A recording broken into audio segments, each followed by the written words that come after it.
आज 12 जून 2024 दिन बुधवार ज्येष्ठ मास शुक्लपक्ष वृष 30 दिन। आज तिथि और नक्षत्र षष्ठी रात्र 7:17 पर्यंत, मघा नक्षत्र रात्र 2:12 पर्यंत, सिंहचंद्र दंड षष्ठी अहोरात्र, सूर्य दर्शन 5:08 और सूर्यास्त 6:24। आज कर्कट राशि हाथबार और आज कर्कट और मकर राशि घात चंद्र।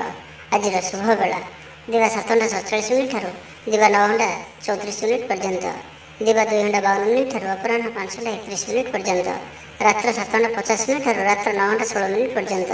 निषेध खाद्य आज निम्ब और रात्र 7:17 पर तालभक्षण निषेध। तो मेष ठारू आरंभ कर मीन राशि व्यक्ति कौन कही थाए आज आपनकर राशि, कौन कही थाए आज आपनकर ग्रह नक्षत्र और आज आपन एपरि केउं उपाय करबा आवश्यक जहा फल आज आपनकर दिनटी अत्यंत शुभ साब्यस्त हेबो। एही क्रम रे सबठार प्रथम आसंत जानिबा मेष राशि विषय तब आय करि परिबे।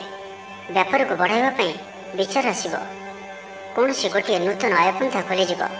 परिवार क्षेत्र में पारस्परिक बुझाणा बढ़। छात्र छात्री मैंने समयानुवर्तित हो पढ़ापढ़ी करेंगे। पितामाता आज्ञा मानि चलिए। बहुदिन कौन सी गोटे चिंता आज दूर हो। सरकारी चाकरी लगी दिनटी उत्तम रहिब। वरिष्ठ आपण को उपहार देवे। व्यवसाय विस्तार लगी योजना करिपारंती। बड़ों को अनुमति लाभप्रद रहिब। निजस्व संबंध को मजबूत करने लगी चेष्टा करेंगे। आपनकर जीवन में नुआ परिवर्तन हो पारे। पैसा सहित संश्लिष्ट कौन सी मामलार समाधान हो। पारिवारिक जीवन सुखमय हो। अविवाहितों जीवन साथी मिल पारे। शारीरिक सुस्थता बजाय रहिब। मन में प्रसन्नता रहिब। अतिरिक्त ऊर्जार अनुभव करेंगे। अटक रही कार्य आगेब। पूर्व योजना को सफलतार सहित संपन्न कर खुशी हेबे। समस्त कार्य ठीक समय पूरा हेब। आज जहाँ भी चाहिए ताहा पाइबारे कौन सी भी असुविधा रहिब नाही। ऑफिस रे सहकर्मी का सहयोग मिलिब। उपरिस्थ कर्मचारी आपण काम में खुशी रहिबे। बंधु संपर्क वृद्धि हेब। पुराना मित्रों सह भेट हेब। सांगसाथी तथा बंधुबांधव गहन में आनंद उल्लास दिन काटे। महिला मान लगे दिनटी अनुकूल। महिला माने गृह निपुण रहिबे।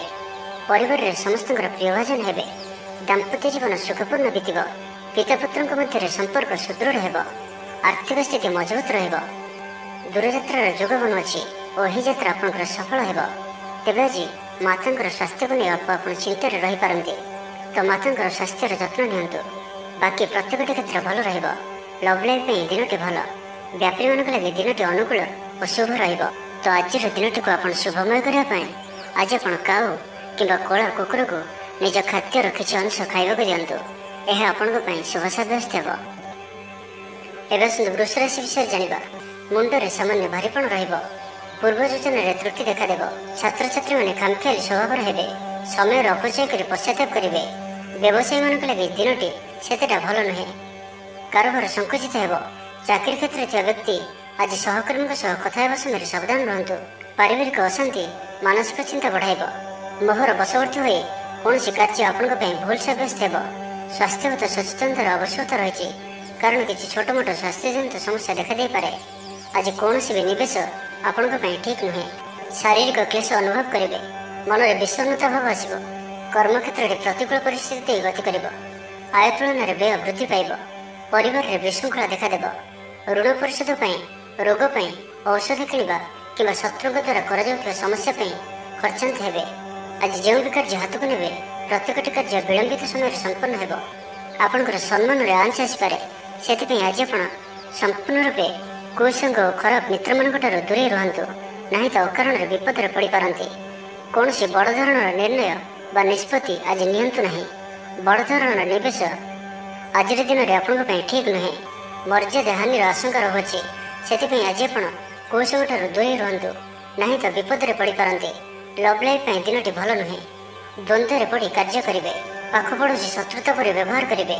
आपड़ भल कथा कहते भी लोक मैंने तार खराब अर्थ करें। से कथा समय आपंकर शब्द पर ध्यान रखु। पिता पुत्र मध्य मतांतर कि मनांतर देखादेव। तो आज दिन को आप शुभमय करने आज आप अश्वस्थ वृक्षमूल राशि तेलर दीपटी प्रज्वलन करूँ। यह आपण शुभ साब्यस्त हेब। एवं मिथुन राशि विषय जाना। कला और संगीत क्षेत्र में व्यक्ति लगे आज दिनटी मान प्रतिष्ठा और जशर अधिकारी हे। आज आप जो भी कार्य हाथ को ने ताहा सहज ही संपन्न करेंगे। विद्यार्थी पाठपढ़ा कनसेंट्रेट करेंगे। फ्यूचर प्लानिंग करें। निजर भूल को कि अवहेला आदि को सुधारने आज दिन में एक एपरी रेजुलेसन ने ଯାହା ଆପଣଙ୍କର ଦୃଢ଼ ନିଶ୍ଚୟ ଆପଣଙ୍କୁ ଆଗକୁ ନେଇଯିବ, ଆପଣଙ୍କୁ ସଫଳତା ପ୍ରଦାନ କରିବ। ଆଜି ଆପଣ ପୂର୍ବ ଯୋଜନା ଅନୁଯାୟୀ ସମସ୍ତ କାର୍ଯ୍ୟକୁ ସଠିକ୍ ସମୟରେ ପୁରା କରିବେ। ଶାରୀରିକ ସୁସ୍ଥତା ବଜାୟ ରହିବ। ନୂତନ ବସ୍ତ୍ର ପରିଧାନ କରିବେ। ମହିଳାମାନେ ସୁସ୍ୱାଦୁ ଖାଦ୍ୟ ପ୍ରସ୍ତୁତ କରିବେ। ଛାତ୍ରଛାତ୍ରୀମାନଙ୍କ ପାଇଁ ଆଜିର ଦିନଟି ଶୁଭ ସାବ୍ୟସ୍ତ ହେବ। ଆପଣଙ୍କର କାମକାର୍ଯ୍ୟର କ୍ଷେତ୍ରରେ ଆପଣଙ୍କୁ ଉନ୍ନତି ଦେଉଅଛି। ନିବେଶ କରିବା କ୍ଷେତ୍ରରେ ଆପଣ ଆଗେଇ ପାରନ୍ତି। ଶାନଦାର ରହିବାର ଅଛି, ତ ଧ୍ୟାନର ସହିତ ଶୁଣନ୍ତୁ। ଆପଣଙ୍କର ଭାଗ୍ୟରେ ବୃଦ୍ଧି ଆଣିକରି ଆସୁଅଛି। ଆପଣଙ୍କର ପ୍ରତ୍ୟେକ ଅଟକି ରହିଥିବା କାର୍ଯ୍ୟ ଆରମ୍ଭ ହେବ, ଦ୍ରୁତ ଗତିରେ ସମ୍ପନ୍ନ ହେବ। କର୍ମ କମ୍ ଓ ଫଳ ଅଧିକ ପରି ଯୋଗ ବନୁଅଛି। ପ୍ରଭୁଙ୍କ ଆରାଧନାରେ ମନକୁ ଶାନ୍ତି ମିଳିବ। ଗୁରୁଜନଙ୍କ ପ୍ରତି ଭକ୍ତିଭାବ ରହିବ। ଶାରୀରିକ ସୁସ୍ଥତା ବଜାୟ ରହିବ। ମନ ପ୍ରଫୁଲ୍ଲ ରହିବ। ସାଙ୍ଗସାଥୀ ଓ ବନ୍ଧୁବାନ୍ଧବଙ୍କ ଗହଣରେ ଦିନ କାଟିବେ। ଦାମ୍ପତ୍ୟ ଜୀବନ ଢେର ସୁଖମୟ ହେବ। ବ୍ୟବସାୟରେ କାରବାର ବୃଦ୍ଧି ପାଇବ। ଗୃହକୁ ବନ୍ଧୁ ଆଗମନ ହେବ। ଜୀବନକୁ ସଠିକ୍ ଢଙ୍ଗରେ ବଞ୍ଚିବା ପାଇଁ ଓ ଜୀବନରେ ସଫଳତା ପାଇବା ପାଇଁ ସଂକଳ୍ପ ନେବେ। ଆଜି ଆପଣ ଉର୍ଜାବାନ ଜଣାଯିବେ। ଆପଣଙ୍କର କାର୍ଯ୍ୟ ଓ କଥା କହିବା ଶୈଳୀ ଅନ୍ୟମାନଙ୍କୁ ପ୍ରଭାବିତ କରିବ। ସାଙ୍ଗସାଥୀଙ୍କ ମେଳରେ ନିଜର ପ୍ରଭାବକୁ ବଜାୟ ରଖିବେ ଓ ସାଙ୍ଗସାଥୀଙ୍କ ମେଳରେ ଭୋଜିଭାତର ମଜା ନେବେ। ଦେବଦର୍ଶନ ପ୍ରାପ୍ତ କରିବେ। ଦୃଢ଼ ମନୋବଳ ନେଇ ସମସ୍ତ କାର୍ଯ୍ୟରେ ସଫଳତା ପାଇବା ପାଇଁ ସଂକଳ୍ପ ନେବେ। ସାଙ୍ଗସାଥୀଙ୍କ ମହଲରେ ଭୋଜିଭାତର ମଜା ନେବେ। ତ ଆଜିର ଦିନଟିକୁ ଆପଣ ଶୁଭମୟ କରିବା ପାଇଁ କିଛି ପୁରୁଣା କପଡ଼ା କିମ୍ବା ପୁସ୍ତକ କାହାକୁ ଦାନ କରନ୍ତୁ। ଏହା ଆପଣଙ୍କ ପାଇଁ ଶୁଭ ସାବ୍ୟସ୍ତ ହେବ। ଏବେ ଆସନ୍ତୁ କର୍କଟ ରାଶି ବିଷୟରେ ଜାଣିବା। ନିଜର ଜୀବନକୁ ପରିବର୍ତ୍ତନ କରିବା ଲାଗି, ଦିନଚର୍ଯ୍ୟାରେ ପରିବର୍ତ୍ତନ କରିବା ଲାଗି କିଛି ଚିନ୍ତା ବିଚାର କରିବେ। ସମସ୍ତ ଗ୍ରହମାନଙ୍କର ସପୋର୍ଟ କାରଣରୁ ଆଜି ଯେଉଁ ବି କାର୍ଯ୍ୟ ହାତକୁ ନେବେ ସେଥିରେ ସଫଳତାର ସମ୍ଭାବନା ଅଧିକ ହିଁ ରହିବ। ପରିଶ୍ରମର ପୂର୍ଣ୍ଣ ଫଳ ପ୍ରାପ୍ତ କରିବେ ବା ଦ୍ୱିଗୁଣ ଫଳ ପ୍ରାପ୍ତ କରିବେ। ଦେହ ଭଲ ରହିବ। ପରିବାର ମଧ୍ୟରେ ସ୍ନେହରେ ବୃଦ୍ଧି ପରିଲକ୍ଷିତ ହେବ। ବ୍ୟବସାୟୀମାନେ ଅଧିକ ଖୁସି ରହିବେ। ଅତିରିକ୍ତ ଧନଲାଭ ପ୍ରାପ୍ତ କରିବେ। ଛାତ୍ରଛାତ୍ରୀମାନେ ଶୃଙ୍ଖଳିତ ଆଚରଣ କରିବେ। ପିତାମାତାଙ୍କର ନିର୍ଦ୍ଦେଶ ମାନି ଚଳିବେ। ବହୁଦିନରୁ ଲାଗି ରହିଥିବା ଅଭାବ ଅସୁବିଧାରୁ ମୁକ୍ତି ପାଇଁ ବାଟ ମିଳିବ। ଲଭ୍ ଲାଇଫ୍ ପାଇଁ ଦିନଟି ଭଲ। ପାରିବାରିକ ଜୀବନ ସୁଖପୂର୍ଣ୍ଣ ବ୍ୟତୀତ ହେବ। କିଛି ସାହସିକତାର କାର୍ଯ୍ୟ ପାଇଁ ମନ ବଳିବ। ଆପଣଙ୍କୁ ଭାଗ୍ୟର ସମ୍ପୂର୍ଣ୍ଣ ସହଯୋଗ ମିଳିବ। ଲୋକ ଆପଣଙ୍କର କଥାକୁ ପୁରା ଧ୍ୟାନ ଦେବେ। ଆପଣଙ୍କୁ କୌଣସି ଖୁସିର ଖବର ମିଳିବ। ନୂତନ କାରବାରରେ ପଇସା ଲଗାଇବା ପାଇଁ ଭାବିପାରନ୍ତି। ଦାମ୍ପତ୍ୟ ସମ୍ବନ୍ଧରେ ଦୂରତା ସମାପ୍ତ ହେବ। କୌଣସି ଗୋଟିଏ ବିବାଦୀୟ ଘଟଣାର ଅବସାନ ଘଟିବ। ବହୁଦିନର ଆଶା ପୂରଣ ହେବ।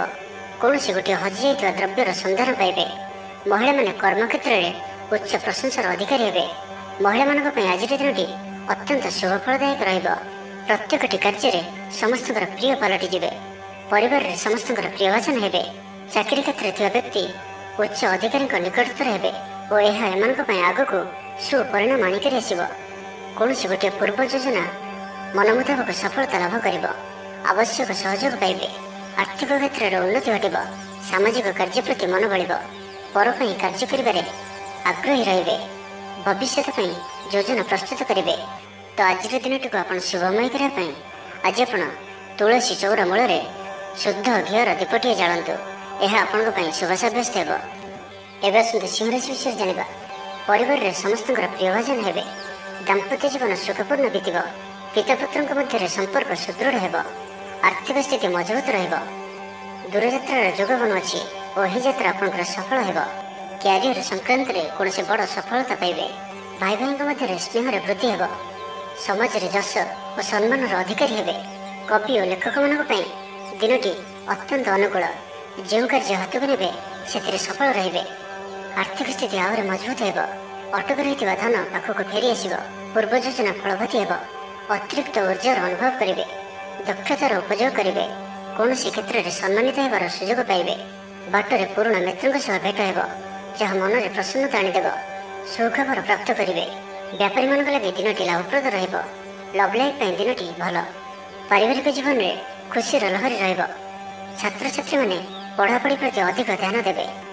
ଆଜି ଉତ୍ସାହପ୍ରଦ ଦିନଟି ଆପଣଙ୍କ ପାଇଁ। କର୍ମକ୍ଷେତ୍ରରେ ଉତ୍ସାହର ସହିତ ସମସ୍ତ କାର୍ଯ୍ୟ ସମ୍ପାଦନ କରିବେ। ସଫଳତା ପ୍ରାପ୍ତି ହେବ। ଦେହ ଓ ମନ ଭଲ ରହିବ। ଆୟ ଅବ୍ୟାହତ ରହିବ। ମହିଳାମାନଙ୍କ ଲାଗି ଦିନଟି ଅତ୍ୟନ୍ତ ହିଁ ଶୁଭ ସାବ୍ୟସ୍ତ ହେବ। ପଡ଼ୋଶୀମାନଙ୍କ ସହ ମଧୁର ସମ୍ପର୍କ ବଜାୟ ରହିବ। ନିଜର ତ୍ରୁଟି ବୁଝିପାରିବେ ଓ କୌଣସି ଗୋଟିଏ ଯୋଜନା ପରିବର୍ତ୍ତନ କରିବେ ଓ ଏହା ଆପଣଙ୍କ ଲାଗି ଶୁଭ ରହିବ। ବନ୍ଧୁମେଳରେ ଆନନ୍ଦ ପାଇବେ। କୌଣସି ଗୋଟିଏ ଦୀର୍ଘଦିନର ସମସ୍ୟାର ସମାଧାନର ବାଟ ବାହାରିବ। ଦାମ୍ପତ୍ୟ ଜୀବନ ମଧୁରତାପୂର୍ଣ୍ଣ ରହିବ। ଦୂରଯାତ୍ରା କରିପାରନ୍ତି। କାର୍ଯ୍ୟକ୍ଷେତ୍ରରେ କର୍ତ୍ତୃପକ୍ଷଙ୍କ ସାହାଯ୍ୟ ମିଳିବ। ସୃଜନଶୀଳ ପ୍ରତିଭାର ବିକାଶ ଘଟିବ। ଅଧିକରୁ ଅଧିକ ଲାଭପ୍ରାପ୍ତ ହେବ। ବେପାରୀ ବର୍ଗଙ୍କୁ ଅଚାନକ ଧନଲାଭ ହେବ। ସମ୍ପର୍କୀୟମାନଙ୍କର ଘରକୁ ଯିବା ଆସିବା ଲାଗି ରହିବ। ପରିବାରର ପୂର୍ଣ୍ଣ ସ୍ନେହ ଓ ସହଯୋଗ ପାଇବେ। ମହିଳାମାନଙ୍କ ଲାଗି ଦିନଟି ଅନୁକୂଳ। ମହିଳାମାନେ ଗୃହ ନିପୁଣ ରହିବେ। ତ ଆଜିର ଦିନଟିକୁ ଆପଣ ଶୁଭମୟ କରିବା ପାଇଁ ଆଜି ଆପଣ ଭଗବାନ ବିଷ୍ଣୁଙ୍କର ଦର୍ଶନ କରନ୍ତୁ ଓ ବିଷ୍ଣୁ ସହସ୍ର ନାମର ପାଠ କରନ୍ତୁ। ଏହା ଆପଣଙ୍କ ପାଇଁ ଶୁଭ ସାବ୍ୟସ୍ତ ହେବ। ଏବେ ଆସନ୍ତୁ କନ୍ୟା ରାଶି ବିଷୟରେ ଜାଣିବା। ପୁରୁଣା ବନ୍ଧୁଙ୍କ ସହ ଭେଟ ହେବ। କାହାରିକୁ ହୃଦୟର ମନର କଥା କହିବେ। ଆର୍ଥିକ ସ୍ଥିତି ପୂର୍ବ ଅପେକ୍ଷା ମଜବୁତ ହେବ। ଚାକିରିଆଙ୍କ ଲାଗି ଭଲ ସୁଯୋଗ ଆସିପାରେ। ଜୀବନରେ ସକାରାତ୍ମକ ପରିବର୍ତ୍ତନ ଆସିବ। ରାଜନୀତି କ୍ଷେତ୍ରରେ ଥିବା ବ୍ୟକ୍ତିବିଶେଷଙ୍କ ଦଳରେ ପ୍ରାଧାନ୍ୟ ବୃଦ୍ଧି ହେବ। ବ୍ୟବସାୟ ଓ ଚାକିରି ସମ୍ପର୍କିତ କାମ ସମ୍ପନ୍ନ ହେବ। ଆର୍ଥିକ ସ୍ଥିତି ଠିକ୍ ରହିବ।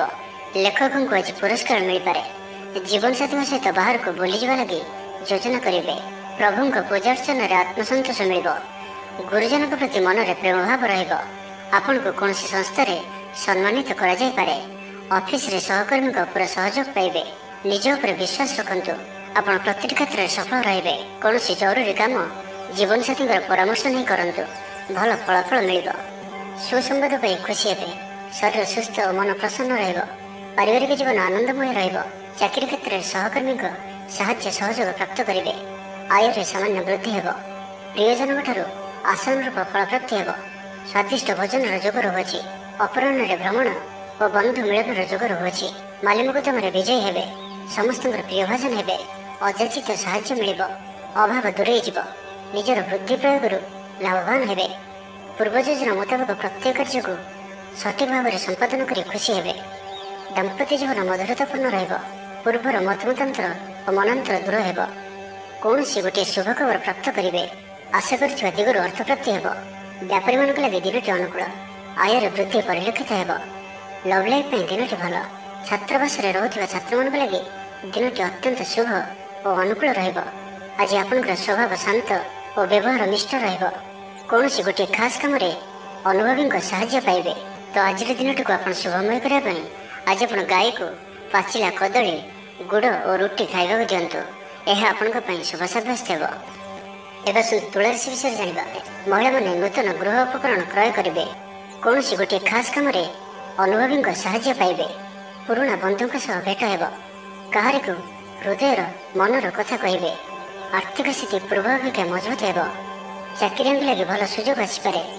ଜୀବନରେ ସକାରାତ୍ମକ ପରିବର୍ତ୍ତନ ଆସିବ। ପରିବାର ମଧ୍ୟରେ ହସଖୁସିର ଲହରୀ ରହିବ। ଶତ୍ରୁମାନେ ପରାସ୍ତ ହେବେ। ଆପଣ ଊର୍ଜାବାନ ରହିବେ ଓ ସକ୍ରିୟ ଜଣାଯିବେ। ପ୍ରତ୍ୟେକ କାର୍ଯ୍ୟକୁ ଦ୍ରୁତଗତିରେ ସମ୍ପାଦନ କରିବେ। ଅସମ୍ଭବ ପରି ଲାଗୁଥିବା କାର୍ଯ୍ୟକୁ ସହଜରେ ସମ୍ପନ୍ନ କରିପାରିବେ। ଭାଗ୍ୟର ପୂର୍ଣ୍ଣ ସହଯୋଗ ପ୍ରାପ୍ତ ହେବ। ଦୂରଯାତ୍ରାର ଯୋଗ ବନୁଅଛି। ଲଭ୍ ଲାଇଫ୍ ପାଇଁ ଦିନଟି ଭଲରେ କଟିବ। ବ୍ୟାପାରୀମାନେ ପୂର୍ବ ତୁଳନାରେ ଅଧିକ ଆୟ କରିବେ। ଚାକିରି କ୍ଷେତ୍ରରେ ଦିନଟି ଶୁଭ। ଛାତ୍ରଛାତ୍ରୀମାନଙ୍କର ପଢ଼ାପଢ଼ି ପ୍ରତି ଉତ୍ସାହ ବୃଦ୍ଧି ପାଇବ। ଭବିଷ୍ୟତକୁ ନେଇ କୌଣସି ଠୋସ୍ ଯୋଜନା ପ୍ରସ୍ତୁତ କରିବେ। ଆଜି ଆପଣଙ୍କ ପାଇଁ ଆଗକୁ ବଢ଼ିବାର ଦିନଟିଏ। ବ୍ୟବସାୟରେ ବିକ୍ରି ବଢ଼ିବ ଓ ଆର୍ଥିକ ଲାଭ ହେବ। କୋର୍ଟ କଚେରୀ ମାମଲା ଆପଣଙ୍କର ପକ୍ଷରେ ହୋଇପାରେ। ଭଲ ପ୍ରଦର୍ଶନ ହେତୁ ଚାକିରିରେ ପଦୋନ୍ନତି ମିଳିପାରେ। ମାନସିକ ଓ ଶାରୀରିକ ସୁସ୍ଥତା ବଜାୟ ରହିବ। କୌଣସି ମନୋରଞ୍ଜନ ଭିତ୍ତିକ କାର୍ଯ୍ୟକ୍ରମରେ ଯୋଗ ଦେବେ। ଆର୍ଥିକ ସ୍ଥିତି ସ୍ୱଚ୍ଛଳ ରହିବ। ପାଖ ପଡ଼ୋଶୀ କିମ୍ବା ନିଜର ଲୋକମାନଙ୍କ ଦ୍ୱାରା କିଛି ସୁବିଧା ସୁଯୋଗ ପ୍ରାପ୍ତ ହେବ। ଅଦାଲତରେ ଚାଲୁଥିବା ନିର୍ଣ୍ଣୟ ଆପଣଙ୍କର ପକ୍ଷରେ ରହିବ। ପ୍ରକାଶନ, ପ୍ରଶାସନ ଓ ସାମ୍ବାଦିକତା କ୍ଷେତ୍ରରେ ଥିବା ବ୍ୟକ୍ତିଙ୍କ ଲାଗି ଆଜିର ଦିନଟି ଅନୁକୂଳ ଓ ଶୁଭ ସାବ୍ୟସ୍ତ ହେବ। ଜମି କିଣାବିକା କ୍ଷେତ୍ରରେ ଉନ୍ନତମାନର ଲାଭ ପାଇବେ। ଜମି ଦଲାଲମାନଙ୍କ ପାଇଁ ଧନଲାଭର ଦିନଟିଏ। ଅଟକି ରହିଥିବା କାର୍ଯ୍ୟ ଆଗେଇବ। ନିର୍ମାଣ କାର୍ଯ୍ୟର ଅଗ୍ରଗତି ଦେଖାଦେବ। ପରିବାର ମଧ୍ୟରେ ପାରସ୍ପରିକ ବୁଝାମଣା ରହିବ। ଦାମ୍ପତ୍ୟ ଜୀବନରେ ମଧୁରତା ବଜାୟ ରହିବ। କୌଣସି ଗୋଟିଏ ଶୁଭ ଖବର ମନରେ ପ୍ରସନ୍ନତା ଆଣିଦେବ। ମହିଳାମାନଙ୍କ ଲାଗି ଦିନଟି ଅତ୍ୟନ୍ତ ଶୁଭ। ତ ଆଜିର ଦିନଟିକୁ ଆପଣ ଶୁଭମୟ କରିବା ପାଇଁ ଆଜି ଆପଣ ଭଗବାନ ବିଷ୍ଣୁଙ୍କ ପୂଜା ଆରାଧନା କରନ୍ତୁ ଓ ବିଷ୍ଣୁ ସହସ୍ର ନାମର ପାଠ କରନ୍ତୁ। ଏବଂ ଆଜି ଆପଣ କୌଣସି ବି କାର୍ଯ୍ୟକୁ ତରତର ହୋଇ କରନ୍ତୁ ନାହିଁ। ଏହା ଆପଣଙ୍କ ପାଇଁ ଶୁଭ ସାବ୍ୟସ୍ତ ହେବ। ଏବେ ଆସନ୍ତୁ ବୃଷ ରାଶି ବିଷୟରେ ଜାଣିବା। କାହା ସହିତ ବି ଆଜି ଆବଶ୍ୟକତାଠାରୁ ଅଧିକ ମିଶନ୍ତୁ ନାହିଁ। କୌଣସି ଗୋଟିଏ ନିର୍ମାଣାଧୀନ କାର୍ଯ୍ୟରେ ବାଧା ଉପୁଜିପାରେ। ଚୋର ଭୟ ରହୁଅଛି। ସେଥିପାଇଁ ସାବଧାନ ରୁହନ୍ତୁ। ଆପଣଙ୍କର ସମ୍ମାନରେ ଆଞ୍ଚ ଆସିପାରେ।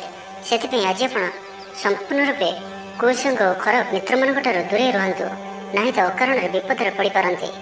କୌଣସି ବଡ଼ ଧରଣର ନିର୍ଣ୍ଣୟ ବା ନିଷ୍ପତ୍ତି ଆଜି ନିଅନ୍ତୁ ନାହିଁ। ବଡ଼ ଧରଣର ନିବେଶ ଆଜିର ଦିନରେ ଆପଣଙ୍କ ପାଇଁ ଠିକ୍ ନୁହେଁ। କାରଣ ଆପଣ କିଛି ଭୁଲ କରିପାରନ୍ତି। ପାଖ ପଡ଼ୋଶୀ ଶତ୍ରୁତା ପରି ଆଚରିବେ। ଦାମ୍ପତ୍ୟ ଜୀବନରେ ସ୍ୱାମୀ ସ୍ତ୍ରୀଙ୍କ ମଧ୍ୟରେ ବୁଝାମଣାର ଅଭାବ ରହିବ। ଲଭ୍ ଲାଇଫ୍ ପାଇଁ ଦିନଟି ଭଲ ନୁହେଁ। ବ୍ୟବସାୟୀମାନେ ସ୍ୱଳ୍ପ ଲାଭରେ ସନ୍ତୁଷ୍ଟ ହେବାକୁ ପଡ଼ିବ। ଛାତ୍ରଛାତ୍ରୀମାନେ ବିଶୃଙ୍ଖଳିତ ହେବେ। ପିତାମାତାଙ୍କ ଆଜ୍ଞାକୁ ଅବଜ୍ଞା କରି ଅନୁତାପ କରିବେ। କୌଣସି କାର୍ଯ୍ୟ ନ କରି ମଧ୍ୟ ଅଯଥା ହନ୍ତସନ୍ତ ହୋଇପାରନ୍ତି। ସେଥିପାଇଁ ଆଜି ପ୍ରତିଟି କ୍ଷେତ୍ରରେ ସାବଧାନ ଓ ସତର୍କ ରୁହନ୍ତୁ। ଥଣ୍ଡା କଫ ଭଳି ଛୋଟମୋଟ ଶାରୀରିକ ସମସ୍ୟା ଦେଖାଦେବ। କର୍ମକ୍ଷେତ୍ରରେ ସହକର୍ମୀମାନଙ୍କର ଅସହଯୋଗ ଅସହ୍ୟ ହେବ। ଖର୍ଚ୍ଚ ବଢ଼ିବା କାରଣରୁ ଚିନ୍ତିତ ରହିବେ। ପାରିବାରିକ ଅଶାନ୍ତି ବଢ଼ିବ। ମୋହରେ ପଡ଼ି କ୍ଷତିଗ୍ରସ୍ତ ହେବେ। କୌଣସି ଗୋଟିଏ ଅଯଥା କଥାରେ ସମୟ ନଷ୍ଟ କରି ଅନୁତାପ କରିବେ। ଆଳସ୍ୟରେ ବୃଦ୍ଧି ହେବ, ଯେଉଁ କାରଣରୁ ପ୍ରତିଟି କାର୍ଯ୍ୟ ବିଳମ୍ବରେ ସମ୍ପାଦନ କରିବେ। କର୍ମକ୍ଷେତ୍ରରେ ବାତାବରଣ ଅଶାନ୍ତ ରହିବ। ବ୍ୟବସାୟରେ ଲାଭ କମ୍ ରହିବ। ପ୍ରତିଦ୍ୱନ୍ଦିତା ବଢ଼ିବା କାରଣରୁ ଚିନ୍ତିତ ରହିବେ। ସାମାନ୍ୟ ଘଟଣାରୁ ଦ୍ୱନ୍ଦ୍ୱ ଉପୁଜିବ। ଯାନବାହନରେ ତ୍ରୁଟି ଦେଖାଦେବ। ଅପରିଚିତ ବ୍ୟକ୍ତିଙ୍କ ଦ୍ୱାରା ଠକାମିର ଶିକାର ହୋଇପାରନ୍ତି। ସେଥିପାଇଁ ଆଜି ସତର୍କ ରୁହନ୍ତୁ। ତ ଆଜିର ଦିନଟିକୁ ଆପଣ ଶୁଭମୟ କରିବା ପାଇଁ ଆଜି ଆପଣ ଘରୁ ବାହାରିବା ସମୟରେ ସାମାନ୍ୟ ଦହି ଓ ମହୁ ଖାଇ ଯାତ୍ରାର ଆରମ୍ଭ କରନ୍ତୁ। ଏହା ଆପଣଙ୍କ ପାଇଁ ଶୁଭ ସାବ୍ୟସ୍ତ ହେବ। ଏବେ ଆସନ୍ତୁ ଧନୁରାଶି ବିଷୟରେ ଜାଣିବା। ସମ୍ପର୍କୀୟମାନଙ୍କର ଘରକୁ ଯିବା ଆସିବା ଲାଗି ରହିବ। ପରିବାରର ପୂର୍ଣ୍ଣ ସ୍ନେହ ଓ ସହଯୋଗ ପାଇବେ। କ୍ୟାରିୟର ସଂକ୍ରାନ୍ତରେ କୌଣସି ବଡ଼ ସଫଳତା ପାଇବେ। ଯଦି ଆପଣ କାହାକୁ ପସନ୍ଦ କରୁଛନ୍ତି ତ ତାଙ୍କୁ ମନର କଥା କହିବା ପାଇଁ ଦିନଟି ଭଲ। ଅଫିସରେ ଦିଆଯାଇଥିବା କାମ ସହଜରେ ସମ୍ପୂର୍ଣ୍ଣ କରିନେବେ। କୌଣସି ଖୁସିର ଖବର ମିଳିବ। ଛାତ୍ରଛାତ୍ରୀମାନେ ସାଙ୍ଗସାଥି ମେଳରେ ମୌଜ ମଜଲିସରେ ଦିନ କାଟିବେ। ତ ପ୍ରତ୍ୟେକ ଦୃଷ୍ଟିରୁ ଆଜିର ଦିନଟି ଆପଣଙ୍କ ଲାଗି ଭଲ। କୌଣସି ଗୋଟିଏ ସୁଖବର ହସ୍ତଗତ ହେବ, ଯାହାକି ମନରେ ପ୍ରସନ୍ନତା ଆଣିଦେବ। ଶରୀର ସୁସ୍ଥ ଓ ମନ ପ୍ରସନ୍ନ ରହିବ। ମହିଳାମାନଙ୍କ ଲାଗି ଦିନଟି ଅତ୍ୟନ୍ତ ଶୁଭ। ମହିଳାମାନେ ଗୃହକର୍ମରେ ଲିପ୍ତ ରହି ଆତ୍ମତୃପ୍ତି ଲାଭ କରିବେ। ପଡ଼ୋଶୀମାନଙ୍କ ସହ ସମ୍ପର୍କରେ ସୁଧାର ଆସିବ। ଆୟ ଓ ବ୍ୟୟ ସମାନ ରହିବ। ଶିଳ୍ପ, ବାଣିଜ୍ୟ, ପରିବହନ, ବ୍ୟବସାୟ, ସଭାସମିତି ଓ ଜମିଜମା କ୍ଷେତ୍ରରେ ଉନ୍ନତମାନର ଫଳପ୍ରାପ୍ତ କରିବେ। କୋର୍ଟରେ ଚାଲୁଥିବା କୌଣସି ଗୋଟିଏ ନିର୍ଣ୍ଣୟ ଆପଣଙ୍କର ପକ୍ଷରେ ରହିବ। ଶତ୍ରୁ ପରାସ୍ତ ହେବେ। ସମାଜରେ ଯଶ ଓ ଖ୍ୟାତିର ବୃଦ୍ଧି ଘଟିବ। ସେବା ଭାବରେ ଉଦ୍ବୃଦ୍ଧି ହେବ। ପର ଉପକାର କରି ଖୁସି ହେବେ। ଦ୍ରବ୍ୟ ଲାଭ ଘଟିପାରେ। କଥାରେ ଲୋକଙ୍କୁ ବାନ୍ଧି ରଖିବେ। ଐତିହ୍ୟ କାର୍ଯ୍ୟରେ ମନ ବଳିବ। ଉର୍ଜାବାନ ଜଣାଯିବେ। ପ୍ରତ୍ୟେକଟି କାର୍ଯ୍ୟକୁ ଉତ୍ସାହ ଓ ଆଗ୍ରହ ସହିତ ସମ୍ପନ୍ନ କରି ଖୁସି ହେବେ। ପରିବାର ମଧ୍ୟରେ ମତମତାନ୍ତର ଦୂର ହେବ। ସ୍ନେହରେ ବୃଦ୍ଧି ହେବ। ଦାମ୍ପତ୍ୟ ଜୀବନ ମଧୁରତାପୂର୍ଣ୍ଣ ରହିବ। ଚାକିରିଆଙ୍କ ଲାଗି ଦିନଟି ଭଲ। ବ୍ୟାପାରୀମାନେ ବ୍ୟାପାରକୁ ଉନ୍ନତ କରିବା ଲାଗି ନୂଆ ଯୋଜନା ପ୍ରସ୍ତୁତ କରିବେ। କୌଣସି ବି କ୍ଷେତ୍ରରେ ନିବେଶ ଆଜି ଆପଣଙ୍କ ଲାଗି ଅତ୍ୟନ୍ତ ହିଁ ଶୁଭ ରହିବ। ଅଧିକରୁ ଅଧିକ ଲାଭପ୍ରାପ୍ତ ହେବ। ବେପାରୀ ବର୍ଗଙ୍କୁ ଅଚାନକ ଧନ ଲାଭ ହେବ। ତ ଆଜିର ଦିନଟିକୁ ଆପଣ ଶୁଭମୟ କରିବା ପାଇଁ ଆଜି ଆପଣ ଭଗବାନ ଗଣେଶଜୀଙ୍କ ନିକଟରେ ବୁନ୍ଦି ଲଡ଼ୁ ପ୍ରସାଦ ରୂପେ ଲଗାନ୍ତୁ ଓ ସେହି ବୁନ୍ଦିକୁ ପିଲାମାନଙ୍କ ମଧ୍ୟରେ ବାଣ୍ଟି ଦିଅନ୍ତୁ। ଏବଂ ଆଜି ଆପଣ ମିଛ କୁହନ୍ତୁ ନାହିଁ। ଏହା ଆପଣଙ୍କ ପାଇଁ ଶୁଭ ସାବ୍ୟସ୍ତ ହେବ। ଏବେ ଆସନ୍ତୁ ମକର ରାଶି ବିଷୟରେ ଜାଣିବା। ଛାତ୍ରଛାତ୍ରୀମାନେ ସମୟର ଅପଚୟ କରିବେ। କୌଣସି ଗୋଟିଏ ନିର୍ମାଣାଧୀନ କାର୍ଯ୍ୟରେ ବାଧା ଉପୁଜିପାରେ। ପୂର୍ବ ଯୋଜନାକୁ ଫଳବତୀ କରିବାରେ ବିଫଳ ହେବେ। ଲଭ୍ ଲାଇଫ୍ ପାଇଁ ଦିନଟି ଅନୁକୂଳ ନୁହେଁ। ବିଭିନ୍ନ କାରଣରୁ ମର୍ମାହତ ହୋଇପାରନ୍ତି। ପାରିବାରିକ ଜଞ୍ଜାଳ ବଢ଼ିବ। ଅଜାଣତରେ କ୍ଷତିଗ୍ରସ୍ତ ହେବେ। ବିଚାରରେ ବିଭ୍ରାଟ ଘଟିପାରେ। ଆଜି କୌଣସି ବି ନିବେଶ ଆପଣଙ୍କ ପାଇଁ ଶୁଭ ନୁହେଁ। ଅଫିସ ଯିବା ସମୟରେ ଜରୁରୀ କାଗଜପତ୍ର ନେବାକୁ ଭୁଲନ୍ତୁ ନାହିଁ। ବ୍ୟବସାୟରେ ଭାଗିଦାରୀ ସହିତ ଯୁକ୍ତିତର୍କ ହୋଇପାରେ। ଆଜି ଅଯଥା ଖର୍ଚ୍ଚରେ ବୃଦ୍ଧି ଅଛି। ସେଥିପାଇଁ ଖର୍ଚ୍ଚ କମ୍ କରିବାକୁ ଚେଷ୍ଟା କରନ୍ତୁ। ସ୍ୱାସ୍ଥ୍ୟ ହେତୁକ ସମସ୍ୟା ଉପୁଜିବ। ସେଥିପାଇଁ ଆଜିର ଦିନରେ ସ୍ୱାସ୍ଥ୍ୟକୁ ନେଇ ଜଗି ରଖି ଚଳନ୍ତୁ। ବାହାରର ଖାଦ୍ୟଠାରୁ ଦୂରେଇ ରୁହନ୍ତୁ। କର୍ମକ୍ଷେତ୍ରରେ ଉଦାସୀନ ରହିବେ। ରୋଜଗାର କମିଯିବାର ଅନୁଭବ କରିବେ। ଦାମ୍ପତ୍ୟ ଜୀବନରେ ବୁଝାମଣାର ଅଭାବ ପରିଲକ୍ଷିତ ହେବ। ରାଜନୈତିକ ବ୍ୟକ୍ତିବିଶେଷ ନିନ୍ଦା ଅପବାଦର ଶିକାର ହେବେ। କୌଣସି ଦ୍ରବ୍ୟ ଭାଙ୍ଗି ହଜି କିମ୍ବା ଚୋରି ହେବାର ସମ୍ଭାବନା ରହୁଅଛି। ସେଥିପାଇଁ ସାବଧାନ ରୁହନ୍ତୁ। ମହିଳାମାନେ ବାହାରକୁ ଯିବା ସମୟରେ ସତର୍କ ରୁହନ୍ତୁ, କାରଣ ଆଜି ଚୋର ଭୟ ରହୁଅଛି। ବିରକ୍ତି ବଢ଼ିବାକୁ ଲାଗିବ। କୌଣସି ଗୋଟିଏ ଅଯଥା କଥାରେ ସମୟ ନଷ୍ଟ କରି ଅନୁତାପ କରିବେ। ଆଳସ୍ୟରେ ବୃଦ୍ଧି ହେବ, ଯେଉଁ କାରଣରୁ ପ୍ରତିଟି କାର୍ଯ୍ୟ ବିଳମ୍ବରେ ସମ୍ପାଦନ କରିବେ। କର୍ମକ୍ଷେତ୍ରରେ ବାତାବରଣ ଅଶାନ୍ତ ରହିବ। ବ୍ୟବସାୟରେ ଲାଭ କମ୍ ରହିବ।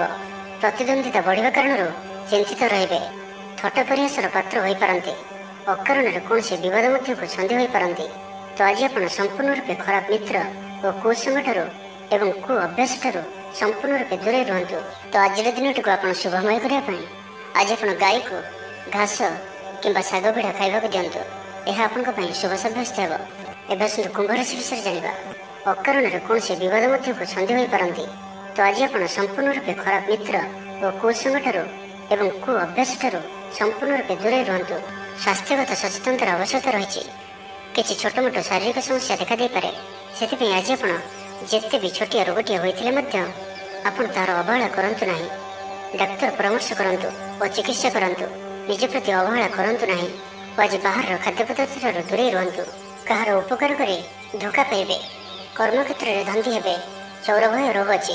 ସେଥିପାଇଁ ଆଜି ସାବଧାନ ରୁହନ୍ତୁ। ମହିଳାମାନେ ବାହାରକୁ ଯିବା ସମୟରେ ସତର୍କ ରୁହନ୍ତୁ। ଶତ୍ରୁ ଆପଣଙ୍କ ପ୍ରତି ଷଡ଼ଯନ୍ତ୍ର କରିପାରନ୍ତି। ଅକାରଣରେ କ୍ଷତିର ସମ୍ମୁଖୀନ ହେବେ, କଳହ ଆଦିରେ ପଡ଼ିପାରନ୍ତି। ପ୍ରତ୍ୟେକଟି କାର୍ଯ୍ୟ ପ୍ରମାଦବହୁଳ ହେବ। ବ୍ୟବସାୟୀମାନଙ୍କୁ ସ୍ୱଳ୍ପ ଲାଭରେ ସନ୍ତୁଷ୍ଟ ହେବାକୁ ପଡ଼ିବ। ଲଭ୍ ଲାଇଫ୍ ପାଇଁ ଦିନଟି ଭଲ ନୁହେଁ। ଛାତ୍ରଛାତ୍ରୀମାନଙ୍କ ଲାଗି ଦିନଟି ଅନୁକୂଳ ନୁହେଁ। ଆଜି ପିଲାମାନଙ୍କର ସ୍ୱାସ୍ଥ୍ୟର ଯତ୍ନ ନିଅନ୍ତୁ। ନିଜକୁ ଉନ୍ନତ କରିବା ଲାଗି ବିତି ଯାଇଥିବା ସମୟକୁ ଚିନ୍ତା ନ କରି ଆଗକୁ ବଢ଼ିବା ପାଇଁ, ନିଜକୁ ସଫଳ କରିବା ପାଇଁ ଆଜି ସଂକଳ୍ପବଦ୍ଧ ହୁଅନ୍ତୁ। ଆଜିର ଦିନଟି ବିଭିନ୍ନ ପ୍ରକାରର ଘାତ ପ୍ରତିଘାତ ଦେଇ ଗତି କରିବ। ଚିନ୍ତିତ ରହିବେ। କର୍ମକ୍ଷେତ୍ରରେ ସହକର୍ମୀଙ୍କ ସହ ମତଭେଦ ହେବ। କୌଣସି ଗୋଟିଏ ଦୁଃ ସମ୍ବାଦ ପ୍ରାପ୍ତ ହେବ। କୌଣସି ନିକଟ ସମ୍ପର୍କୀୟଙ୍କ ସ୍ୱାସ୍ଥ୍ୟକୁ ନେଇ ଆପଣ ଚିନ୍ତିତ ରହିବେ। କୌଣସି ଗୋଟିଏ ଅପ୍ରିୟ ପରିସ୍ଥିତି ଆପଣଙ୍କ ସାମ୍ନାକୁ ଆସିବ। ଅଯଥା ଆଶଙ୍କା ଅନୁଭବ କରିବେ। ମନ ବ୍ୟାକୁଳ ରହିବ। କର୍ମକ୍ଷେତ୍ରରେ ସହକର୍ମୀଙ୍କ ସହ ମତଭେଦ ହେବ। ଏଥିପାଇଁ ଆଜି ଆପଣ କଥା କହିବା ସମୟରେ ସଠିକ୍ ଶବ୍ଦର ଚୟନ କରନ୍ତୁ। ତରତର ହୋଇ କୌଣସି ବି ନିଷ୍ପତ୍ତି ନିଅନ୍ତୁ ନାହିଁ। ପାଖ ଲୋକ ଶତ୍ରୁତା ଆଚରିବେ। ପାରିବାରିକ ଜୀବନରେ ହତାଶ ଭାବ ଦେଖାଦେବ। ରାଜନୀତି କ୍ଷେତ୍ରରେ ଥିବା ବ୍ୟକ୍ତିଙ୍କୁ ମିଥ୍ୟା ନିନ୍ଦା ଅପବାଦର ସମ୍ମୁଖୀନ ହେବାକୁ ପଡ଼ିପାରେ। ବନ୍ଧୁବର୍ଗରେ ଅପଦସ୍ଥ ହୋଇପାରନ୍ତି। ଥଟ୍ଟା ପରିହାସର ପାତ୍ର ହୋଇପାରନ୍ତି। ତ ଆଜିର ଦିନଟିକୁ ଆପଣ ଶୁଭମୟ କରିବା ପାଇଁ ଆଜି ଆପଣ ଜଗତର ନାଥ ଶ୍ରୀ ଜଗନ୍ନାଥଙ୍କୁ ଦର୍ଶନ କରନ୍ତୁ ଓ ମନ୍ଦିର ସମ୍ମୁଖରେ ଥିବା ଭିକାରୀମାନଙ୍କୁ କିଛି ଦାନ କରନ୍ତୁ। ଓ ଆଜି ଆପଣ ମିଛ କୁହନ୍ତୁ ନାହିଁ। ଏହା ଆପଣଙ୍କ ପାଇଁ ଶୁଭ ସାବ୍ୟସ୍ତ ହେବ। ଏବେ ଆସନ୍ତୁ ମୀନ ରାଶି ବିଷୟରେ ଜାଣିବା। ବ୍ୟବସାୟୀମାନେ ପ୍ରତିଦ୍ୱନ୍ଦ୍ୱିତାର ସମ୍ମୁଖୀନ ହେବେ। ପୂର୍ବ ତୁଳନାରେ ଆୟ କମ୍ ରହିବ। ଲଭ୍ ଲାଇଫ୍ ପାଇଁ ଦିନଟି ଭଲ ନୁହେଁ। ମାଲି ମୁକଦ୍ଦମାରେ ରାୟ ଆପଣଙ୍କର ବିପକ୍ଷରେ ଯାଇପାରେ। ଆଶା କରୁଥିବା ଦିଗରୁ ଅର୍ଥ ପ୍ରାପ୍ତିରେ କିଛି ନା କିଛି ବାଧା ଉପୁଜିବ। ଆଜି ଯେଉଁ କାର୍ଯ୍ୟ ହାତକୁ ନେବେ ତାହା ସଫଳ ହେବାରେ କିଛି ନା କିଛି ସମସ୍ୟା ଉପୁଜିବ। ପୌତ୍ରିକ ସମ୍ପତ୍ତି ପାଇଁ ଅଶାନ୍ତି ବଢ଼ିବ। ଛାତ୍ରଛାତ୍ରୀମାନଙ୍କ ଲାଗି ଦିନଟି ଅନୁକୂଳ ନୁହେଁ। ପଢ଼ାପଢ଼ି ପ୍ରତି ମନ ଲାଗିବ ନାହିଁ। ମନ ଅସ୍ଥିର ରହିବ। ଗୁରୁଜନଙ୍କ ଆଜ୍ଞାକୁ ଅବଜ୍ଞା କରି ଅସୁବିଧାରେ ପଡ଼ିବେ। ରାଜନୀତି କ୍ଷେତ୍ରରେ ଥିବା ବ୍ୟକ୍ତିଙ୍କୁ ମିଥ୍ୟା ନିନ୍ଦା ଅପବାଦର ସମ୍ମୁଖୀନ ହେବାକୁ ପଡ଼ିପାରେ। ବନ୍ଧୁବର୍ଗରେ ଅପଦସ୍ଥ ହୋଇପାରନ୍ତି। ଥଟ୍ଟା ପରିହାସର ପାତ୍ର ହୋଇପାରନ୍ତି। ଅକାରଣରେ କୌଣସି ବିବାଦ ମଧ୍ୟକୁ ଛନ୍ଦି ହୋଇପାରନ୍ତି। ତ ଆଜି ଆପଣ ସମ୍ପୂର୍ଣ୍ଣ ରୂପେ ଖରାପ ମିତ୍ର ଓ କୁସଙ୍ଗଠାରୁ ଏବଂ କୁ ଅଭ୍ୟାସଠାରୁ ସମ୍ପୂର୍ଣ୍ଣ ରୂପେ ଦୂରେଇ ରୁହନ୍ତୁ। ପ୍ରିୟଜନଙ୍କ ସହ ବିବାଦ ଦେଖାଦେଇପାରେ। ଆଜି ବାକ୍ ସଂଯମର ସବୁଠାରୁ ଅଧିକ ଆବଶ୍ୟକତା ପଡ଼ିବ। ଆଜି କୌଣସି ବି ବିବାଦୀୟ ମନ୍ତବ୍ୟ ଦିଅନ୍ତୁ ନାହିଁ। କୌଣସି ବି ଶବ୍ଦ କହିବା ସମୟରେ ଉଚିତ ଶବ୍ଦର ନିର୍ଣ୍ଣୟ କରନ୍ତୁ। କାହିଁକିନା ଆପଣଙ୍କ ଶବ୍ଦର ଅର୍ଥରୁ ଅନର୍ଥ ଘଟିପାରେ। ମହିଳାମାନେ ଆଳସ୍ୟପରାୟଣ ହେବେ। ଆଜି କିଛି ଛୋଟମୋଟ ଶାରୀରିକ ସମସ୍ୟା ଦେଖାଦେବ। ସେଥିପାଇଁ ଆଜି ଶାରୀରିକ ସଚେତନତାର ଆବଶ୍ୟକତା ରହିଛି ଓ ଯେତେ ବି ଛୋଟିଆ ରୋଗଟି ହେଲେ ମଧ୍ୟ ତାହାର ଅବହେଳା କରନ୍ତୁ ନାହିଁ। ପାରିବାରିକ ଖର୍ଚ୍ଚରେ ବୃଦ୍ଧି ହେତୁ ଚିନ୍ତିତ ରହିବେ। ସତର୍କ ରହି ମଧ୍ୟ କ୍ଷତିର ସମ୍ମୁଖୀନ ହେବେ। ତରତର ହୋଇ କାର୍ଯ୍ୟ କଲେ ଅଧିକ କ୍ଷତିରେ ପଡ଼ିବେ। କୌଣସି ଗୋଟିଏ ଅଯଥା ଆଶଙ୍କା ଅନୁଭବ କରିବେ। କୌଣସି କାରଣକୁ ନେଇ ମନରେ ଭୟ ଦେଖାଦେବ। ମନ ଅସ୍ଥିର ରହିବ। ଭୁଲ ସିଦ୍ଧାନ୍ତ ନେଇ ଅଧିକା ଖର୍ଚ୍ଚାନ୍ତ ହେବେ। ଅତି ନିକଟତର ବନ୍ଧୁଙ୍କ ପ୍ରତି ସନ୍ଦେହ ଉପୁଜିବ। ଗୃହ ଭେଦ ଘଟିପାରେ। ଚାକିରି କ୍ଷେତ୍ରରେ ସହକର୍ମୀମାନଙ୍କର ଅସହଯୋଗ ଦେଖାଦେବ। ତ ଆଜିର ଦିନଟିକୁ ଆପଣ ଶୁଭମୟ କରିବା ପାଇଁ ଆଜି ଆପଣ ପାରକୁ ମୁଗ ଧାନ ଖାଇବାକୁ ଦିଅନ୍ତୁ। ଏହା ଆପଣଙ୍କ ପାଇଁ ଶୁଭ ସାବ୍ୟସ୍ତ ହେବ।